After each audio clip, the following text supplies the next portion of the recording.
ଯୁକ୍ତ 2 ପରୀକ୍ଷା ଘୋଷଣା ହେଲା ତାରିଖ। ତେବେ ଆପଣମାନଙ୍କ ମଧ୍ୟରୁ +2 ପଢ଼ୁଛନ୍ତି ବା ଆପଣଙ୍କ ପିଲାଛୁଆ +2 ବା ଯୁକ୍ତ 2ରେ ପଢ଼ୁଛନ୍ତି, ଆପଣମାନଙ୍କ ପାଇଁ ତାରିଖ ଘୋଷଣା ହୋଇଛି ଯେ ଆପଣମାନଙ୍କର କେବେ ପରୀକ୍ଷା ହେବ। ତେବେ ଚାଲନ୍ତୁ ନଜର ପକାଇବା କ'ଣ ରହିଛି ସମ୍ପୂର୍ଣ୍ଣ ତଥ୍ୟ। ଚାଲନ୍ତୁ ନଜର ପକାଇବା। ତା ପୂର୍ବରୁ ଆମ ଚ୍ୟାନେଲକୁ ନ ଆସିଥିଲେ ଚ୍ୟାନେଲଟିକୁ ସବସ୍କ୍ରାଇବ୍ କରିକି ପାଖରେ ଆସୁଥିବା ବେଲ୍ ଆଇକନ୍କୁ ଦବାଇ ଦିଅନ୍ତୁ। ଘୋଷଣା ହେଲା ଯୁକ୍ତ 2 ପରୀକ୍ଷା ତାରିଖ। 2ଟି ପର୍ଯ୍ୟାୟରେ ହେବ ଯୁକ୍ତ 2 ପରୀକ୍ଷା।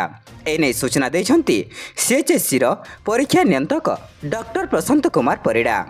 ଘୋଷଣା ହୋଇଛି ତାରିଖ। ସୂଚନା ମୁତାବକ ଆସନ୍ତା ଡିସେମ୍ବର 26 ତାରିଖରୁ 30 ତାରିଖ ଯାଏଁ ଇଣ୍ଟରନାଲ ପରୀକ୍ଷା ହେବ। ଏହାପରେ ଜାନୁଆରୀ 2ରୁ 12 ତାରିଖ ଭିତରେ ହେବ ପ୍ରାକ୍ଟିକାଲ ପରୀକ୍ଷା। ଅନ୍ୟପଟେ 15ରୁ ମାର୍ଚ୍ଚ 20 ଭିତରେ ମେନ୍ ପରୀକ୍ଷା ହେବ। ସମସ୍ତ ସିଷ୍ଟମର ଫଳାଫଳ ପରୀକ୍ଷା ସରିବାର 45 ଦିନ ଭିତରେ ବାହାରିବ। ତେବେ ବର୍ତ୍ତମାନ ଫର୍ମ ଫିଲ୍ଅପ୍ ଚାଲିଛି। ତେଣୁ ଯେଉଁମାନେ ଫର୍ମ ଫିଲ୍ଅପ୍ କରିନାହାନ୍ତି ସେମାନେ ଫାଇନ୍ ଡେଟ୍ରେ କରିବେ। 75% ଉପସ୍ଥାପନ ନଥିଲେ ମିଳିବନି ଆଡ଼ମିଟ୍ କାର୍ଡ଼।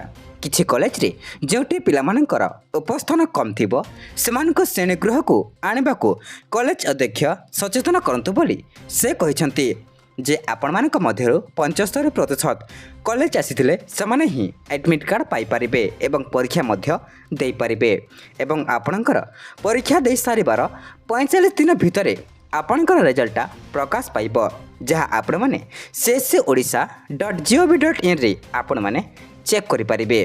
ଏବଂ ଆପଣମାନେ ମନେ ରଖନ୍ତୁ ଯେ ଏହି ଡିସେମ୍ବର 26ରୁ 30 ତାରିଖ ଯାଏଁ ଇଣ୍ଟରନାଲ ପରୀକ୍ଷା ହେବ ଏବଂ ଜାନୁଆରୀ 2 ତାରିଖରୁ 12 ତାରିଖ ଭିତରେ ପ୍ରାକ୍ଟିକାଲ ପରୀକ୍ଷା ହେବ ଏବଂ ଅନ୍ୟପଟେ 15 ଫେବୃଆରୀରୁ ମାର୍ଚ୍ଚ 20 ଭିତରେ ଆପଣଙ୍କର ମେନ୍ ପରୀକ୍ଷା ଯାହାକି ପରୀକ୍ଷା ହେବ। ଏବଂ ଆପଣମାନେ ମନେ ରଖନ୍ତୁ ଏବଂ ଏମିତିଆ ତୁରନ୍ତ ଅପଡ଼େଟ୍ ପାଇଁ ଆମ ଚ୍ୟାନେଲଟିକୁ ସବସ୍କ୍ରାଇବ୍ କରନ୍ତୁ।